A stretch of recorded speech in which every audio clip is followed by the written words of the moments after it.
So I think the first thing that I want to know a little bit about is after reading your story, there was a specific barn that was on your property, but it burnt down from the previous owner, correct? Yep, it was back in the they believe it was back in the 1920s. It could have Okay. been a little earlier. They don't have like the records or anything on it, Okay. but I was told that there was a barn fire on our property. There was an old huge barn. They used to actually have row crops and animal production there. So it was a large barn, and apparently they had a 5-year-old little girl, and that barn actually burnt down and she died in the barn. Oh, They that's so found her tragic. body in there. They believe that she probably ran in there to free the animal. There was a barn fire on your property. You had the little girl. She was about 5 years old, and she was Yep. essentially trapped in that barn fire. Um, she died from that as a result, and that was back in the 1920s. Yep. Okay. And so since then, um, not only yourself, but others who have owned that property have had paranormal encounters or experiences of their own. That's Yeah. One of the main ones is the owners, that was two owners before me. They actually had a music box and something played with it every week. It was pretty frequent, and they always just left it out because whatever spirit was there seemed to like it. So I've in turn actually purchased a music box, so that whatever spirit is here has something to do. I mean, if they've been stuck here since the 1920s, they're sure. probably pretty bored, right? Right, exactly. And that's really interesting. And so you've set out different things. I know toys and things like that. And you mentioned that they've gone missing. Yeah, I've had things moved. I've had my shoes moved in there. I've had toys of his. We've had our keys, just anything that you can think of. We've had go missing, and then it shows up in such an obvious spot. And it's not something where you would think that it's your son. You have a 3-year-old, correct? Yeah, I And do. it's not something No, where it's he's usually at taken him or times that anything. he isn't home Okay. is when I have these experiences. Okay. Okay. Yeah. So it's usually just kind of you by yourself. You're at home, and you know that there's certain things in the house that you've placed, and they just end up moved essentially. Yeah. Okay. Yep. And Yeah. have you witnessed anything, any kind of like spirits or anything like that on the property? I have. I actually, within 2 weeks that we moved here, I started dreaming of a barn being on fire. And I thought it was kind of a foreshadowing that maybe our barn, we needed to check the electrical, because what if our barn with our animals Yeah. burned down? Yeah. So it has actually kind of instilled a little bit of anxiety in me after those dreams. And it didn't make sense until I had connected with that owner that there had been a barn fire. And I was dreaming of a little girl. There was a little girl who was probably 5 or 6, and I saw her in a little dress in my dreams. Okay. And then about a year later, I had a really long day of ranch appointments, and I saw a little girl in a dress. And I saw her. It was a pretty cold day, so I was like, "Why is there a little girl out between our barn and the workshop all alone?"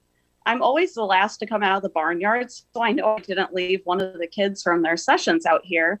So I went to put on my shoes and run out there. It's about dusk, and I walk out, and there's nothing there. But it was a 5 or 6 year old girl. I could see it clear as day. I truly thought that it was a child. And it never made sense why I was having these dreams, seeing this child in my mind and then seeing her in person.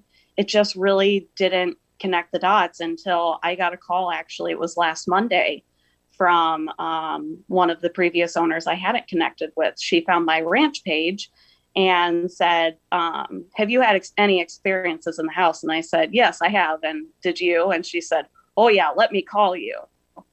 And she gave me a lot of history about the house. She's the one that knew about the little girl and told me that her bedroom was the little bedroom that was at the top of the stairs that I turned into my closet. That was her bedroom. And Really? that's where I've had the most experiences. And that's where one of the previous owner's grandchildren, they had to move out of that room because something was keeping them up at night. Oh, well, that's intense enough right there. Yeah, it really connected all the dots. Sure. Now, has your son experienced anything at all? Has he said He anything? has. Oh, He has not said anything. I should probably probe with some questions. I just haven't been sure how to approach it. Like, hey, have you seen a creepy little dead sure, girl sure. around And here? especially when they're toddlers and young, So you don't I want do to kind need of to push sit that. down. Yeah, yeah. So I do need to probably sit down and just ask him, do you have a friend in the house? Have you Sure. seen a little girl in our house on the property before? So I will ask him that and I can update you. Okay. But I do know whatever it is, it still communicates with him. I mean, he has been playing in the corner laughing at something and Really? there's nothing there. I mean, it could be his imagination, but with what I've experienced in the house and what other kids have experienced, it makes me wonder if maybe it is a little girl that sees an opportunity to have a friend around here and to have things to play with. Well, it's really interesting that you say that because children seem to be more perceptive to that type of phenomenon. And we don't know Yes. why that is, but I know a lot of people have speculation on it, and a lot of listeners and viewers will say that it's because they're still connected because they're so young. They're still connected to that other side, and Yeah. and they have that sense that we all lose as we age because as we grow into adults, we tend to discredit a lot of things, and we tend to put up walls around our emotions because we don't want to see those types of things anymore. And a lot of times is because we were educated when we were little. It's not real. And when that happens, we Yes. lose all of that capability. So what I find very interesting, and of course I have 6 kids, so I know, and my youngest being 2.5, Oh, it's really interesting to have them at that age start to communicate certain things like it could be an imaginary friend. I'm not doubting that one bit, and I know a lot of skeptics out there will yeah. say it's your son or daughter's imagination, or children do that all the time, because their brains are developing, and I understand that completely. But there's something else to these types of cases where we see something as adults, and then the children also see something and they interact. And then it becomes more of a let's put the pieces of this puzzle together and let's Yeah. understand kind of what this phenomenon is. So Yeah. I think that's really What kind of interesting. gave me no doubts that there was something is when I would have my back turned to him and my hands full, and a pacifier or toy would fall out of his hand or mouth. And when I would turn back, it's back in it. And I mean, he was strapped in to a Oh, wow. sling or in its walker.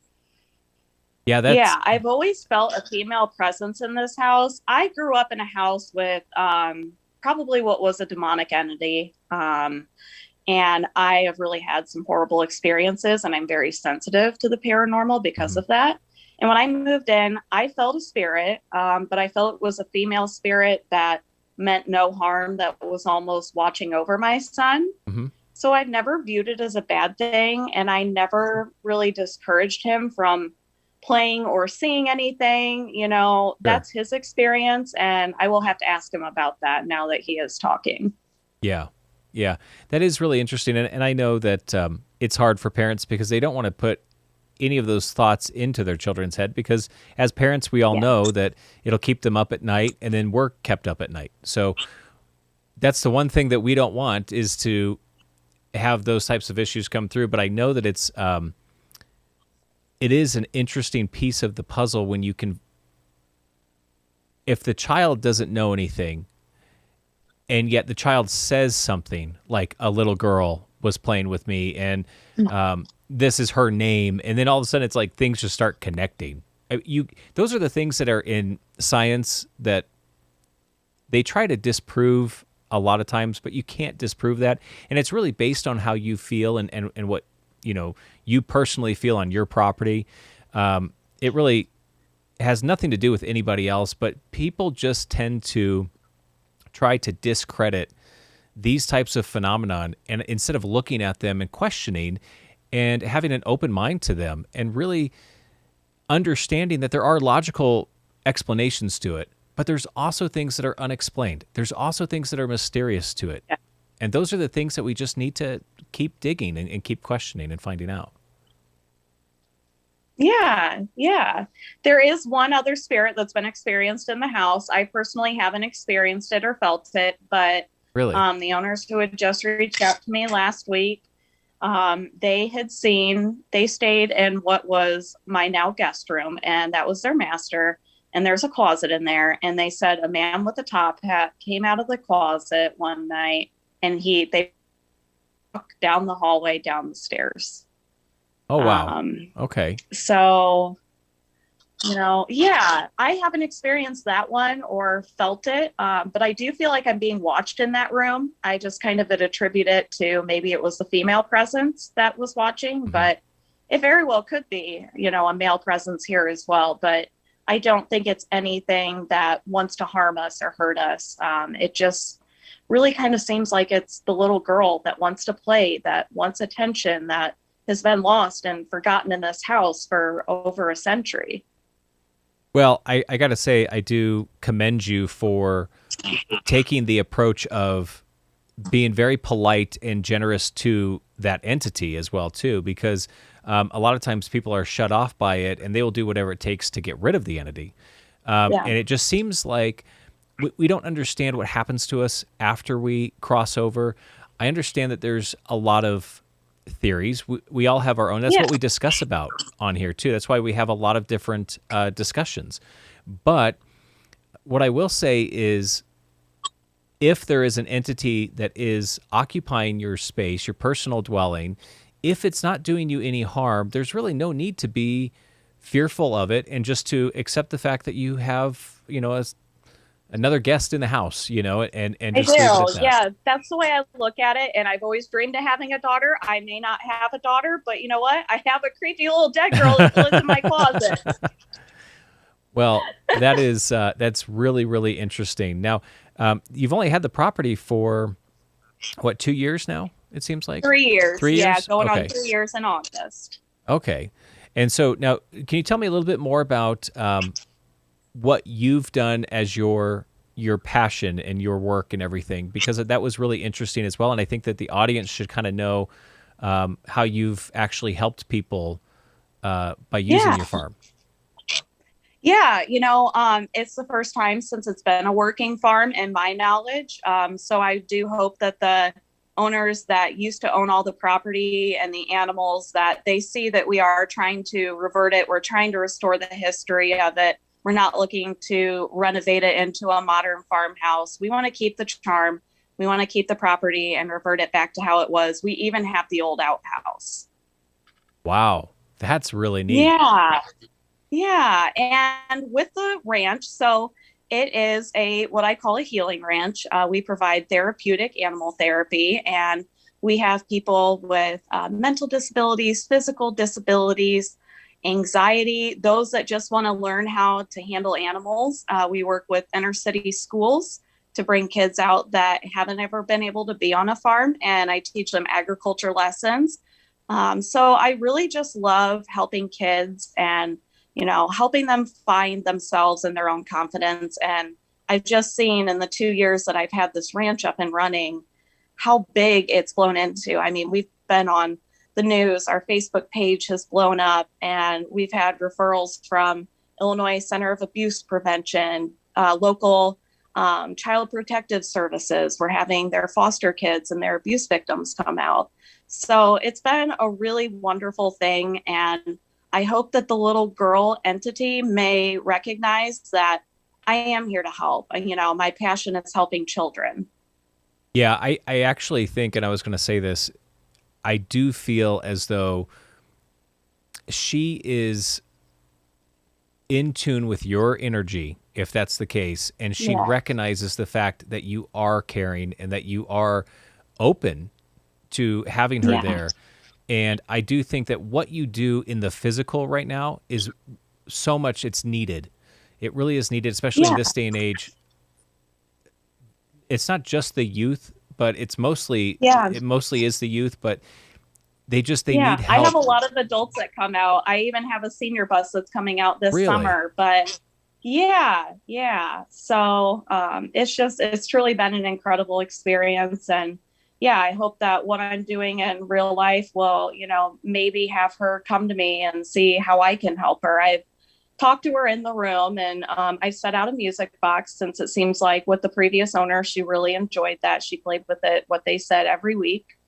So I just bought a new music box for her, and I set out a couple of Brooks's old toys and as well as some old play necklaces. And I actually, within the first day of doing that, one of the necklaces was moved to the other side of the dresser, and my son Really? wasn't home that day. Oh, wow. That's really Yeah. interesting. That is really So neat. I really feel that I'm connecting with her, and I Hmm. almost just feel like I do already care for her. I care how she feels in this house. I don't want to scare her. I don't want to hurt her, get rid of her. I'm sure she's so confused Sure. on Sure. why her spirit is still here. Yeah. And with traumatic deaths, it seems that goes hand in hand with paranormal, tragic young deaths that seems to create entities when their lives haven't been finished out or they live through an extreme amount of trauma. Yeah, that is interesting that you bring that up because I've noticed that as well too, and I'm sure a lot of people listening and watching have noticed that a traumatic death seems to keep that entity here for some reason. Yeah. It's almost like there is this realm that is just right above the physical that they're just trapped in. And I don't know if it's Yeah. something that it's a confusion part to it, like they're just confused, they don't know where to go, or if it's something that they never had a chance to finish their mission or their what they were supposed to do.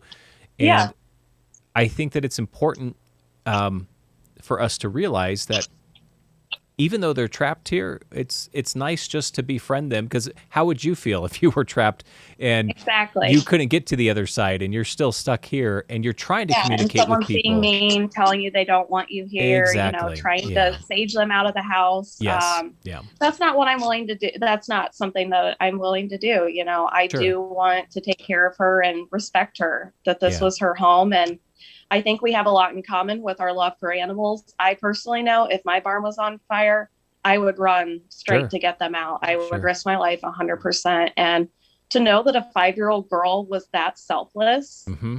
Mm-hmm. it's truly just incredible. And it's almost like, you know, Yeah. an honor that she's chosen to stay here on this property, knowing the heroic thing that she did for those animals. Yeah, absolutely. Absolutely. And I commend you for everything that you've done, everything that you're doing in the physical right now with your work. And then, of course, everything that you're doing for that little girl. That's very, very just kind and generous of you. So I do commend you for that. Thank you. I Yeah, appreciate absolutely. it. Well, thank you so much for joining us. I know a lot of people are going to have a lot of questions and everything. So I Sure. would like to hear some updates from you in the future as well. If anything comes across that you think that we need to know, I mean, we'll check back with you and find out for sure. Absolutely. Well, thank you so much for having me on. It was great to share her story.